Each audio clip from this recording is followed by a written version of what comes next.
Welcome to this Stockbox interview with Malcolm Palle, the Executive Chairman of Coinsilium, the company which recently pivoted into the DeFi, that is decentralized finance space. Hello, Malcolm.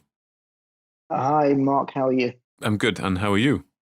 Yes, not bad at all, thanks. Good. Very busy time for us here. Yes, indeed. So shall we focus on, you had an announcement recently, the crypto treasury and staking update. Can you give us a bit of an overview of that bit of news, please?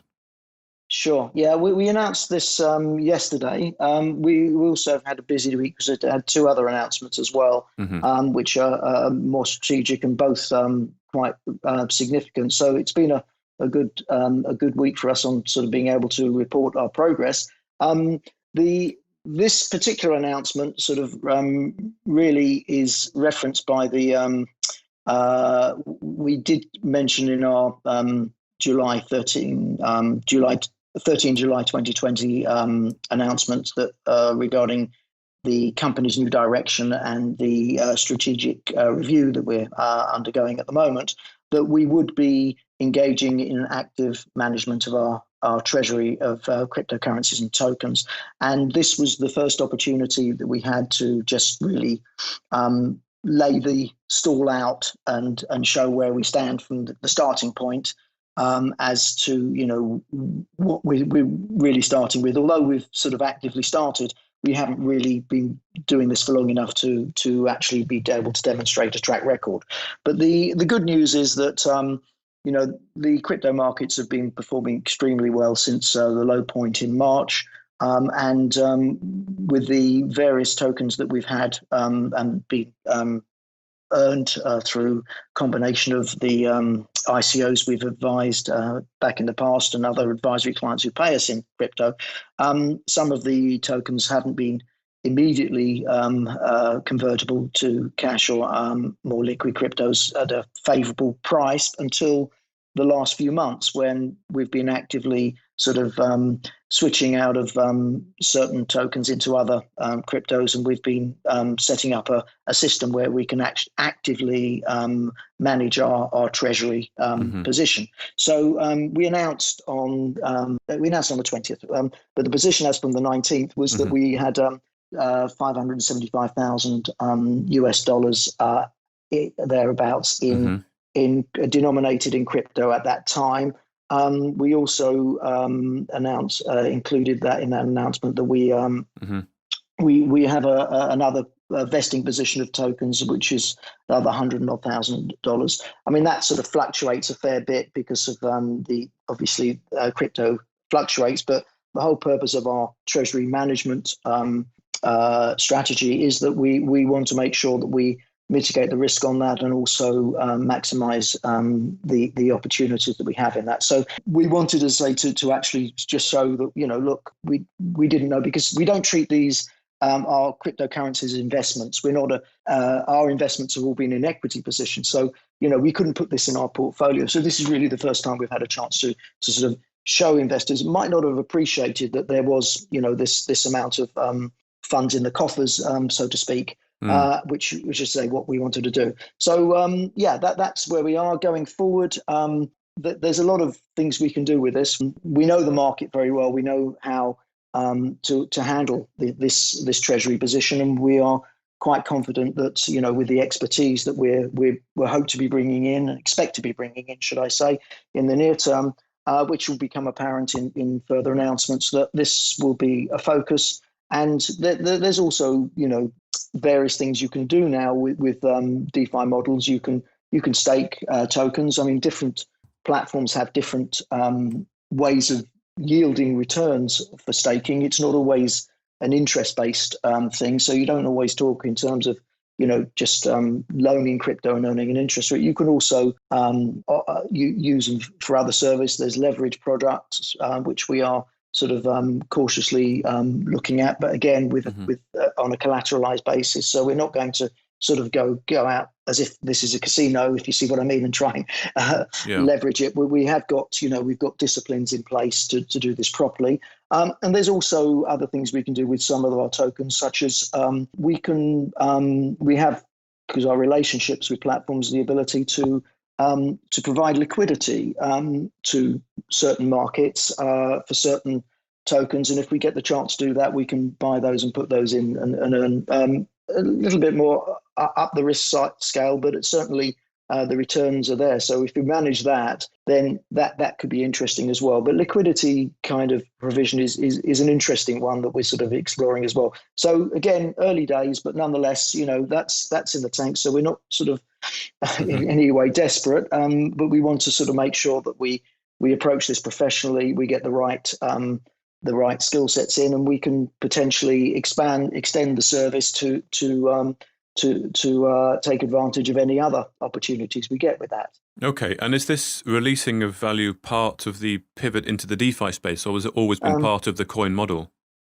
It's certainly relevant to the DeFi space because this space gives us the opportunity to actually do more with our crypto than just buy it, hold it, and sell it. Yes. But ultimately, we've had this crypto in treasury. It hasn't in the past been of the value it is now, but since it's reached these valuations, we're actively managing it to make sure that we don't get caught in any downdraft with that, as a lot of companies in this space have done, and we make sure that we manage it in a prudent way. So it's not that I mean, the treasury management has not been as focused for us in the past. We've been mostly, or the crypto treasury management, should I say? Certainly the cash treasury has been, but this is another aspect, and you do need to have those skill sets in house to do it, to do that.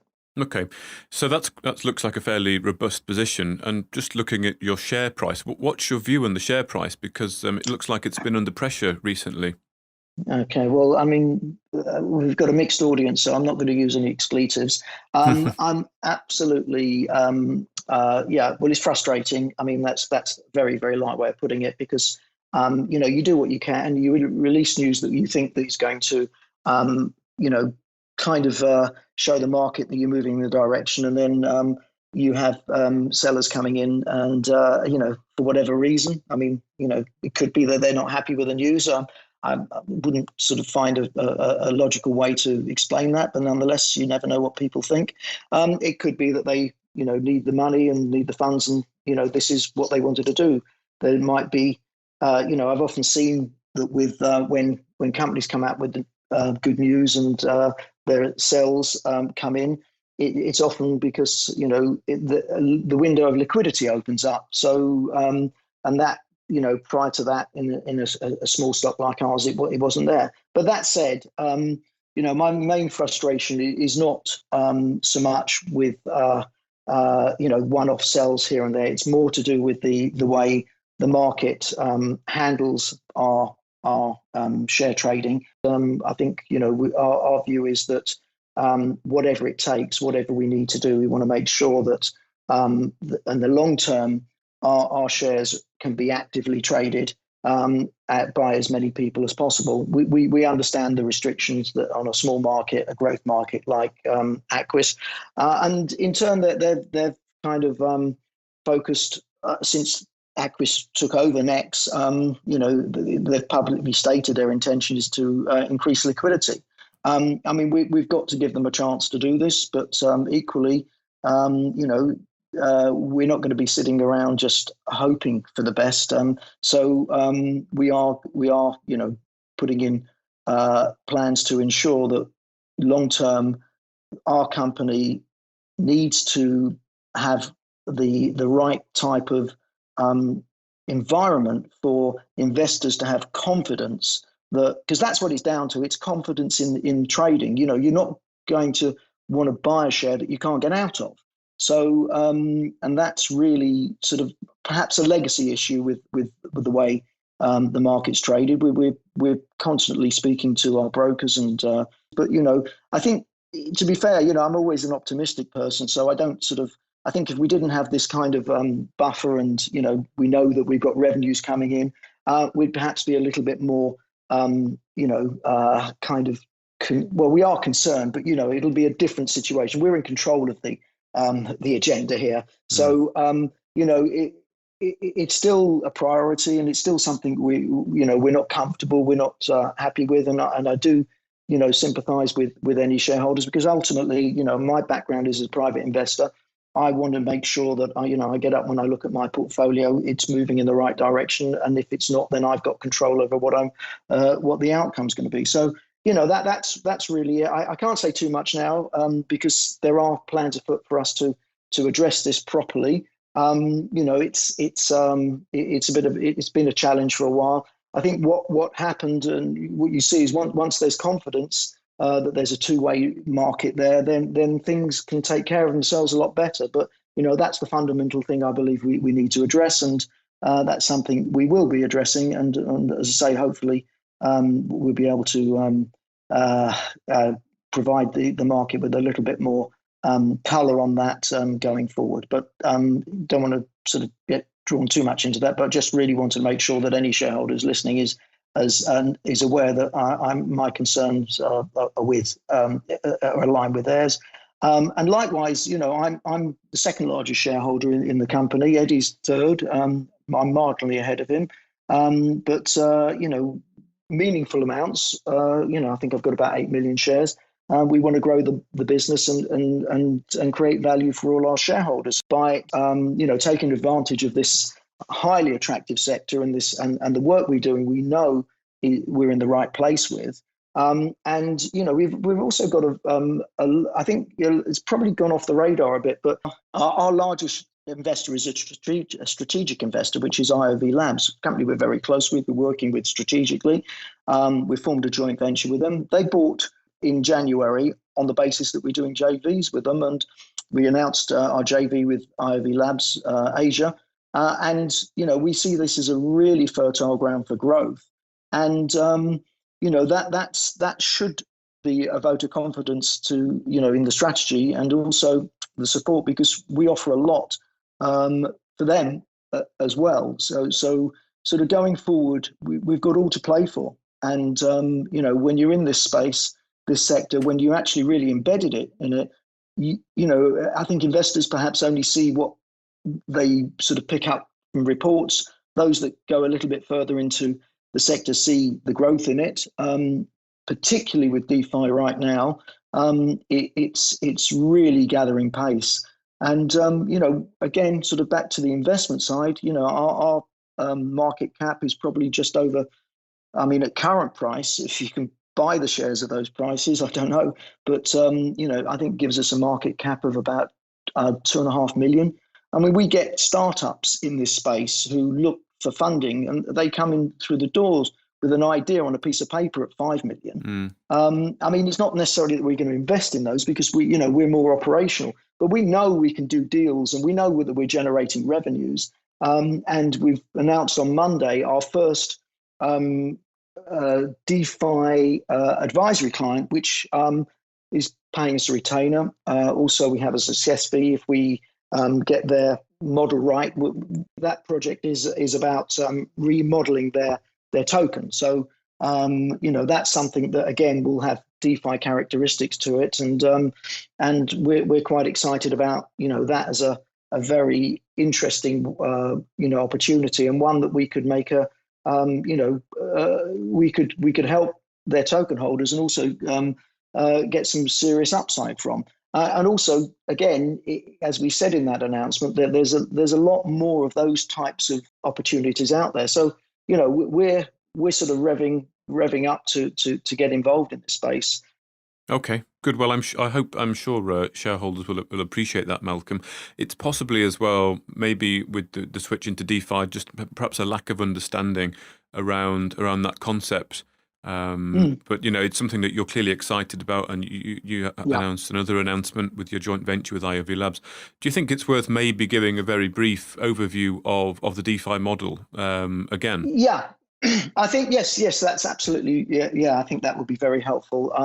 But the key is, I think, just want to reiterate the context of Coinsilium's move. So as a public company, we can't just wake up one morning and decide that we're going to change our model and go from what we've told the market that we're doing to something else without a sensible process and all the other things that go with it. And even from a strategic position, there's a lot of things that we need to do to relaunch and and reposition ourselves. Our website is going to be changing. It's going to reflect the new strategy. Our branding is going to be changing as well. So every area of the business is under review at the moment. And it's not like, we're sitting there not knowing what to do. We know exactly what to do, but we have to document all these things and make sure we do things in the right way. So I think that the next 4 to 6 weeks, whilst this is ongoing, we're already sort of talking to web designers and also branding, and we will have a launch of the new unveiling, if you like, of the new business. But what we couldn't do is we couldn't hold off the interest that we're getting in from our clients. So we're sort of working in the new kind of shop whilst it's being renovated. And we're also announcing to the market the deals we're doing. But really, we haven't even opened for business yet in a sort of a high profile way. But that doesn't stop us doing the operational stuff we need to do, like the advisory agreements. So, I just wanted to give context to actually where we sit there. And again, probably 4 to 6 weeks before we can actually sort of unveil the new model. But why are we moving into DeFi? Well, I think the most important thing to appreciate is that DeFi is not actually, as a concept, new, and it's a very broad sort of umbrella. It's a very big, broad term that covers a lot of things. It happens a lot with technology when it first comes about. Anything that comes about is pebbled with technology references. So, everyone was talking about blockchain, because that was the name given to this type of decentralized technology. Everyone talks about cryptocurrencies because they're virtual currencies. And the first thing that happens once, the technical people get it straight away, they understand what they can do with it because that's the way their minds work. But the layman always asks, and certainly the business, anyone who's sort of focusing on the business applications and the commercial applications is always, what does it do? What can you do? How can you make money out of it? And, where's the application? Of course, when you define something by the technology, it doesn't show you the utility or the purpose. So what's happened is that by design or by kind of chance, this term DeFi has become prevalent. And DeFi, as in short for decentralized finance, is actually describing the use case. So when everyone asks, what is blockchain? What is it? Not necessarily, but how can I use blockchain?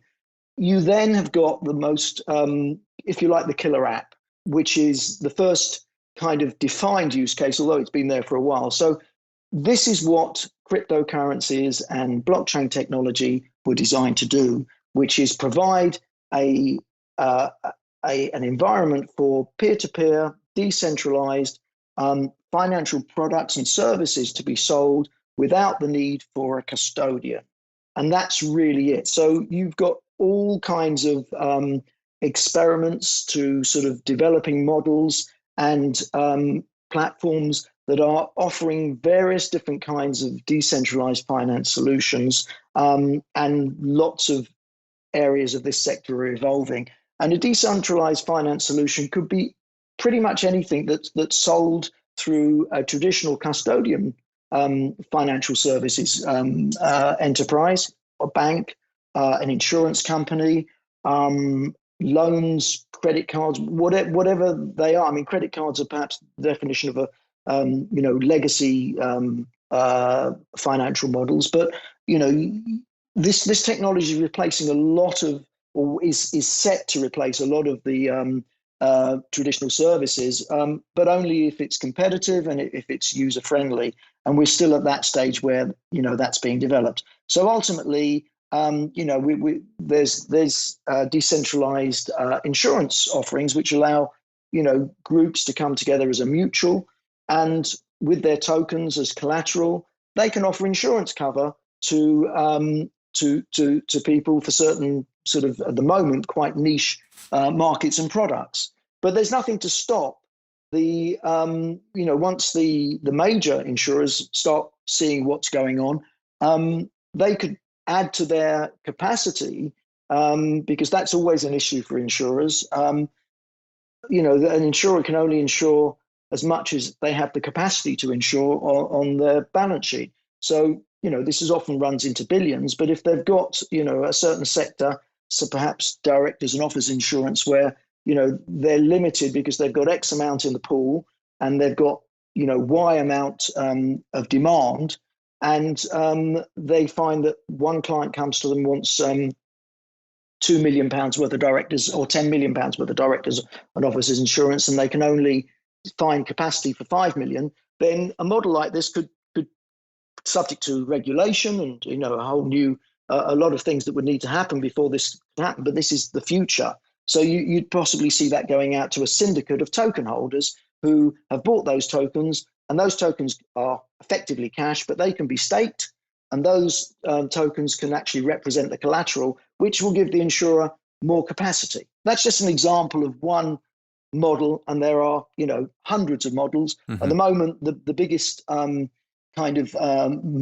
in DeFi is with loans, because it's the obvious one, and there's a lot of things going on which are, perhaps frowned on, like yield farming, which is kind of people going from one platform to another to try and get the greatest yield. And this is something that is probably, it's a little bit on the shady side with some of the players, but, you get that with anything that's new, any kind of new technology. The first people to come in are, the people who want the quick wins. But, we're so excited about this space. And obviously, as a public company as well, we've got a higher profile than and also, we can open doors and talk to some of the top insurers and top law firms, who know us. So, and plus the fact that we're in Gibraltar, which is where I'm based and where our main operations are sort of centered out of, although we, with Eddie in Southeast Asia, we have got quite a broad base. But Gibraltar is making tremendous headway in defining the regulation you need around blockchain, and they're very progressive. So, on their radar is everything to do with open finance as well. Open finance is another umbrella term, such as decentralized finance, without being too pedantic.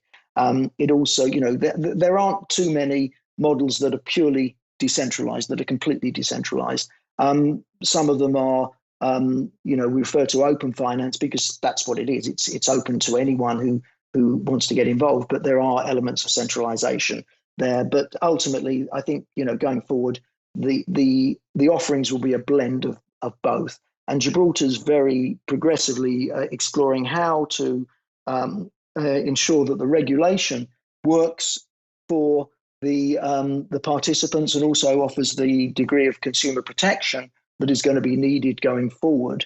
So we're very sort of encouraged by their progressive attitude, because Gibraltar were the first to introduce a distributed ledger technology license and regulate that. So you've got a lot of crypto exchanges came here, but that's not the beginning and end of it. As the sector evolves, they're looking at everything from the regulatory point of view, and there's streets ahead of a lot of jurisdictions. Even the UK is kind of, got the FCA and everything emanates from that. Got so much on their plate. They really don't focus on a little niche like this, although it's, we all know that it's going to get bigger, and it is already far more than an experiment. But there's so much more at stake for them to actually keep on top of. So we're very encouraged with that we're in the right environment with the right people around us. Our advisors here at Isola's are one of the leading law firms in this sector. So all the building blocks are in place, and we're very comfortable and confident. It's not going to happen overnight, but if we keep doing what we're doing and demonstrate to the market that we are generating revenues along the way, and even participating in some very ambitious projects. Okay.